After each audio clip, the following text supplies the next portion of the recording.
तो व्यूअर्स, आज की मेरी video ASF airport security force का दूसरे मरहले में क्या होता है। जो बच्चे रिटर्न में मेडिकल में क्वालिफाई करके आ गए थे, एप्लीकेशन सबमिट हो गई थी, डोमिसाइल शनाख्ती कार्ड सब साथ लग गया था, फोटो कॉपीज़ मैंने सारा तरीकाकार आपको बता दिया था।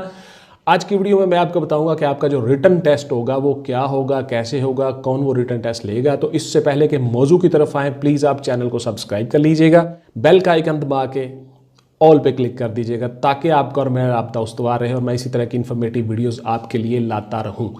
तो बच्चों, इससे पहले कि मैं आपको असल मौजू की तरफ लेके जाऊं, आप ये सारी की सारी चीज़ें रिटर्न फॉर्म में अपनी स्क्रीन पर देख लें ताकि आपको तमाम सवालों के जवाब मिल जाए। फॉर्म क्या होता है, कैसे होता है, अखबार का ऐड, डाउनलोड्स, फिर उसके बाद एएसएफ की इमेजेस और उसके बाद फिर एएसएफ का तमाम क्राइटेरिया, कद, छाती, चेस्ट कितनी होनी चाहिए, दौड़, ये वो सारी चीज़ें मैंने शेयर कर दी हैं। तो देखिए, आपका जो रिटर्न टेस्ट है बच्चों, वो आपका 100% का एक पेपर होगा एमसीक्यूज़ का, मल्टीपल चॉइस क्वेश्चंस। उर्दू में इसको कहते हैं कसीरल इंतखाबी सवालात, यानी बहुत से जवाबात होते हैं, उनमें से एक आपने कलेक्ट करना होता है। तो सबसे पहली बात आप ये जहन में रख लें कि 100 नंबर का एक पेपर होगा और 90 मिनट यानी 1.5 घंटे में आपने उसको हल करना होगा। आसानी के साथ हो जाता है, सिर्फ पढ़ने में और दिलचस्पी लेने में। आपने उसको छोड़ना नहीं है, पूरी इंटरेस्ट के साथ गौर से उसको पढ़ना है। उसके बाद आपका जवाब आपका खुद ही आपके नीचे 4 लिखे होंगे, आपका जहन ब्लिंक कर जाएगा कि ये इसका सही जवाब है। दूसरी मोस्ट इंपॉर्टेंट बात कि आपका एमसीक्यूज़ का जो पेपर है 100 नंबर का, ये 3 हिस्सों में मैंने डिवाइड किया हुआ है, याद रखिएगा। इसमें 30% क्वेश्चन आपके एकेडमिक्स के हैं, जो आपने निसाब में किताबें पढ़ी होती हैं उनमें से, यानी इस्लामियात है, यानी मुताले पाकिस्तान है, उर्दू है, इंग्लिश है, आपकी साइंस है, जितने भी आपके सब्जेक्ट हैं, physics, chemistry, bio, math, basic math, बुनियादी मैथ, बड़े छोटे छोटे हम सवाल होते हैं, ये सारी की सारी चीज़ें आपका 30% है, याद रखिएगा, इससे ज़्यादा नहीं है। उसके बाद फिर आपका 60% जो है वो आपका नॉलेज है करंट अफेयर्स का, जनरल नॉलेज का, Pakistan affairs as well as international affairs, शख्सियात, पर्सनैलिटीज़, वीवीआईपीज़, ये सारी की सारी चीज़ें, कौन किस ओहदे पर है, who is who and what is what, ये सारे के सारे क्वेश्चंस आपके होते हैं 60%, यानी 100 में से 60 सवाल ऑलमोस्ट ये होते हैं। 30% आपका आ गया सिलेबस, ये हो गए 10% क्वेश्चंस आपके होंगे एएसएफ के मुतल्लिक, यानी उस डिपार्टमेंट के मुतल्लिक जहाँ पे आप अप्लाई कर रहे हो, जहाँ जिसके लिए आप जा रहे हो। तो इस तरह करके उस डिपार्टमेंट के मुतल्लिक भी आपको पता होना चाहिए। एएसएफ के बारे में भी आप पढ़ के जाइएगा, तैयारी कीजिएगा। एएसएफ कब शुरू हुई, इसके हेडक्वार्टर्स कहाँ पे है, इसकी हायरार्की कहाँ है, क्या है, हायरार्की में कौन कौन सी चीज़ें आती हैं। तो इसकी हायरार्की के मुतल्लिक भी आपको पता होना चाहिए, इसके रैंक्स क्या है, कौन अफसर किस ओहदे पे काम कर रहा होता है, फिर ये किस एक्ट के तहत काम कर रहा है, इसका ऑर्डिनेंस या एक्ट है, क्या है, कैसे इस्टेब्लिश हुआ, हेडक्वार्टर्स कहाँ कहाँ पे है, पूरे पाकिस्तान में कैसी डिप्लॉयमेंट इसकी होती है, ये सारे के सारे क्वेश्चंस आ सकते हैं। उसके साथ साथ जो करंट अफेयर्स, करंट इश्यूज़ के सवालात होते हैं, उनमें कुछ सवालात बुनियादी कंप्यूटर के भी आएंगे, ये भी आप याद रखिएगा। कंप्यूटर की कीज़ कौन कौन सी होती हैं, कौन सी की किसके लिए इस्तेमाल होती है, पीडीएफ क्या है, फलां क्या है, एक्सेल क्या है, वर्ड क्या है, छोटे छोटे आम से सवाल होते हैं, कोई इतने मुश्किल नहीं होते। कंप्यूटर के बारे में भी ये सारी इन्फॉर्मेशन आपको आनी चाहिए।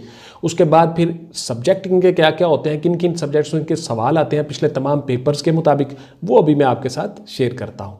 तो देखिए, आप सब्जेक्ट नोट कर लीजिएगा, इस्लामिक स्टडीज़, पाक स्टडीज़, मैथ आपका, इंग्लिश, उर्दू, उसके बाद फिर आपकी एवरीडे साइंस, डेली साइंस जो होती है, एवरीडे साइंस, याद रखिएगा। छोटे छोटे सवाल होते हैं, रोशनी की रफ्तार कितनी है, एग जो है अंडा, उसका बॉइलिंग पॉइंट क्या है, इंसानी जिस्म का टेम्परेचर क्या होता है, इस तरह के छोटे छोटे सवाल होते हैं एवरीडे साइंस के, इसको कहते हैं एवरीडे साइंस, इसके सवाल आएंगे। फिर उसके बाद आएंगे जियोग्राफी के, वर्ल्ड जियोग्राफी, फिजिकल जियोग्राफी और ह्यूमन जियोग्राफी। फिजिकल जियोग्राफी क्या होती है, दुनिया के मुतल्लिक इन्फॉर्मेशन, जो आपका प्लैनेट है, और ह्यूमन जियोग्राफी क्या है, आपके इस प्लैनेट के ऊपर जितनी ज़िंदगी है उसके मुतल्लिक सवाल।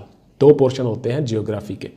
उसके बाद फिर आपके सवाल आते हैं जी, इसमें डिपार्टमेंटल, वो मैं पहले आपको बता चुका हूँ, ऑर्डिनेंस क्या है, एक्ट क्या है, किसके तहत ये महकमा बना हुआ है, एसओपी क्या है, रूल्स क्या है, डिपार्टमेंटल एएसएफ के, ये सारे के सारे सवालात आपके आते हैं एमसीक्यूज़ में। और रिटर्न आपका मोस्ट इंपॉर्टेंट होता है। आपने रिटर्न क्वालिफाई कर लिया, पास कर लिया, आप इंटरव्यू में आ गए। इंटरव्यू में ऑलमोस्ट मैं आपको अगली मेरा जो तीसरी वीडियो आ रही है उसमें मैं आपको बताऊंगा, इंटरव्यू में इंशाल्लाह ताला आप सब कामयाब हो जाओगे।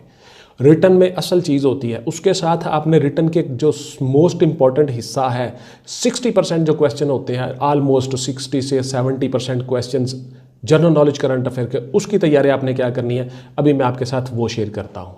तो देखिए, आपका टेस्ट चाहे OTS ले, चाहे PTS ले, चाहे NTS ले, कोई भी फोरम आपका टेस्ट ले, आपने इन्हीं पैटर्न पे रहना है जो मैं आपको बता रहा हूँ, इससे बाहर नहीं जाना। इंशाल्लाह ताला आप कामयाब व कामरान हो जाओगे। तो देखिए, जनरल नॉलेज आपका जो है वो आपका करंट अफेयर्स है। आप बहुत से बच्चे मुझसे पूछते हैं, अक्सर कमेंट्स करते हैं कि सर कोई अच्छी सी बुक बता दें, कोई किताब बता दें जी, हमने कहाँ तैयारी करनी, जनरल नॉलेज की कोई किताब बता दें। तो बच्चों, किताब के बारे में आपको पहले भी बता चुका हूँ, शेयर कर चुका हूँ। पुरानी छपी होती है 5-6 महीने, पिछले की छपी होती है जो बड़ी भी लेटेस्ट होती है कम अज़ कम 2 महीने 3 महीने, कम अज़ कम एटलीस्ट बॉटम लाइन 1 महीना तो पुरानी छपी ही होती है। तो उसका कोई आपको फ़ायदा नहीं होता। मास में इक्का दुक्का सवालों के उसमें से कुछ नहीं आता। वो मैं आपको क्राइटेरिया बता चुका हूँ कि आपके जो सिलेबस के एकेडमिक्स के सवाल हैं वो आपकी किताबों से तैयार होंगे। किताबों से छोटे छोटे नोट्स तैयार कर लें। उसके बाद फिर आपका 10% होगा डिपार्टमेंट का, जिसके लिए आप अप्लाई करने जा रहे हो। उसके बाद 60% होगा आपका जनरल नॉलेज और करंट अफेयर। और करंट अफेयर जनरल नॉलेज रोज़ाना आपने तैयार करना है, डेट वाइज। आपने पेज ले लेने हैं, उनको क्लिपबोर्ड में लगा लेना है। क्लिपबोर्ड में लगा के डेट वाइज आपने डेली चीज़ों को नोट करना है। कहाँ से?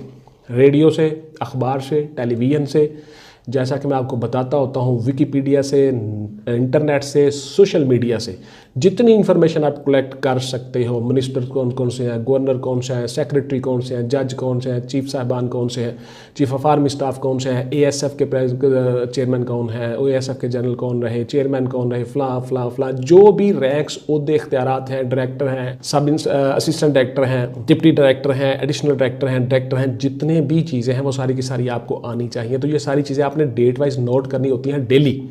तो आपने क्या करना है, अखबार, रेडियो, टीवी के साथ टच रहना है, इंटरनेट के साथ टच रहना है, और ये सारी चीज़ें डेट वाइज रोज़ाना आपने नोट करनी है। रोज़ाना दुनिया में बदलाव हो रहे होते हैं, उतार चढ़ाव हो रहे होते हैं।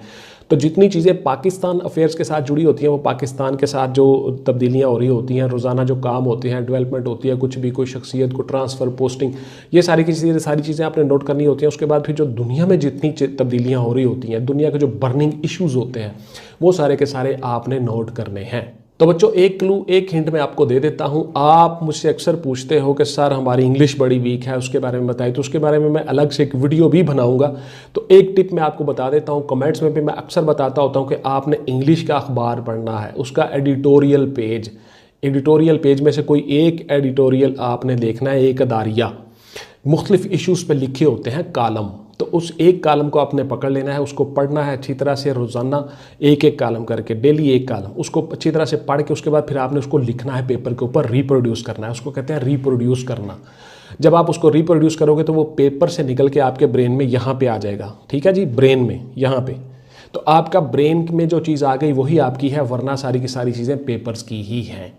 तो इसलिए आपको उसको रिप्रोड्यूस करना होगा, लिख के, पढ़ के, फिर यहाँ आपको दिमाग में लेके उसको आना होगा। इस तरह से आपकी इंग्लिश की वोकैबुलरी अच्छी होती जाएगी, आपके फ्रेजल वर्ड्स अच्छे हो जाएंगे, फ्रेजल सेंटेंस अच्छे होते जाएंगे, आपको जदीद तरीन चीज़ों का पता चलता जाएगा। उसके बाद फिर आपको लिखना आ जाएगा, फिर आपको बोलना आ जाएगा।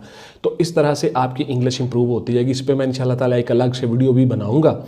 तो ये भी आपके कमेंट्स का सवाल रहा। उसके बाद फिर व्यूअर्स, रिटन टेस्ट जो है ASF का, एयरपोर्ट सिक्योरिटी फोर्स का, उसमें आपने कुछ चीज़ों का ख्याल रखना है, वो मैं आपके साथ अभी शेयर करता हूँ। तो बच्चों, आपने क्या करना है, आपने किसी सवाल को हरगिज़ काटना नहीं है, डबल अटैम्प्ट नहीं करना। उसके बाद फिर आपने गलत जो सवाल हैं, बिल्कुल जो आपको बिल्कुल भी नहीं आते, उनको अटैम्प्ट नहीं करता, बिकॉज 0.25 नेगेटिव मार्किंग है। यानी अगर आपने 4 सवाल गलत कर दिए तो आपका 1 नंबर कट जाएगा, उनमें से भी जो आपने सही किए हुए हैं।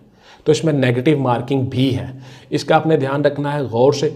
सबसे पहले आपने वो सवाल हल करने हैं जो आपको बहुत अच्छी तरह से आते हैं, 100% आप श्योर हो, पहले आप वो सवाल करो। सेकेंड अटैम्प्ट में आप वो सवाल करो जो आपको 50-50 डाउट है। उसके बाद फिर उनको बेहतरीन सलाहियतों के मुताबिक आपने हल करना है। उसके बाद फिर एंड पे आपने वो सवाल हल करने हैं जिनका आपको 20-30 पता है। उसके बाद कहीं ना कहीं से कोई ऐड आपको मिल जाती है, कोई आवाज़ आ जाती है, लेट्स सपोज। वैसे इन चीज़ों पर रहना नहीं चाहिए, आपने खुद अपनी मेहनत करनी है। तो उन सवालों में से कोई 1 आध 2 4 सवाल जो आपके रह चुके होंगे एंड पे, उनको आप अटैम्प्ट करोगे आखिरी वक्त में।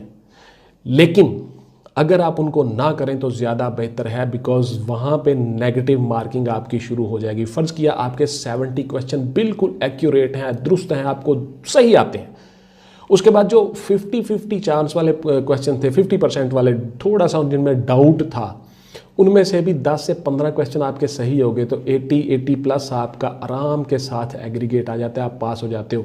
जो सवाल आपको बिल्कुल नहीं आते उनको करने की ज़रूरत नहीं है, जब तक आप श्योर ना हो जाओ। किसी तरह से भी कोई आवाज़ आती है, कुछ भी होता है, कहीं से कोई ऐड आपको मिल जाती है, तो तब भी उसको उस वक्त ना करें जब तक आपका दिमाग ब्लिंक ना करे कि हाँ इसका जवाब यही है। कुछ सवाल ऐसे होते हैं जो जहन में नहीं आ रहे होते, लेकिन जब कहीं से बंदा कुछ सुनता है, कोई बात, कोई आवाज़, तो फिर उसको फ़ौरन उसका दिमाग ब्लिंक करता है, हाँ यही है, उसको हल करें। और जो सवाल आपको डाउट करते हैं बिल्कुल नहीं करने, जो बिल्कुल नहीं आते उनको नहीं करना, ऐसे ही छोड़ दो एज इट इज़, क्योंकि आपके मार्क्स कट जाएंगे पुत्र। जितने आपने सही सवाल हल किए हुए हैं वो भी कट जाएंगे। 0.25 के हिसाब से नेगेटिव मार्किंग है इसमें। तो एक आखिरी बात आपके साथ शेयर करता हूं कि जहांगीर्स इंसाइक्लोपीडिया एक किताब है, मोटी से इतनी मोटी किताब है, जहांगीर्स इंसाइक्लोपीडिया, वो आप ले लें, उसको आप पढ़ते रहें। वो जितनी इन्फॉर्मेशन बैक आपकी होती है, पास्ट की, माजी की, आपकी एकेडमिक्स की भी, और उसके साथ साथ आपके करंट अफेयर, जनरल नॉलेज की, 2-4 महीने पहले तक की जितनी इन्फॉर्मेशन होती है वो सारी उसमें आ जाती है। तो इसमें अभी टाइम है, 1-2-3 महीनों तक का टाइम है। आप अच्छी तरह से तैयारी करें, इंशाल्लाह ताला आप कामयाब व कामरान हो जाओगे। और करंट अफेयर्स, जनरल नॉलेज आपने डेली तैयार करने हैं, उसको नहीं भूलना। यही आपकी कामयाबी का राज है, यही आपका पेपर है पुत्र। Thank you very much. अगली वीडियो तक अपना ढेर सारा ख्याल रखिएगा। टेक केयर, अल्लाह हाफिज़ एंड गुड बाय। मैं आपको अगली वीडियो में बताऊंगा कि आप लोगों ने इंटरव्यू की तैयारी कैसे करनी है, ASF की। टिल देन, पाकिस्तान जिंदाबाद।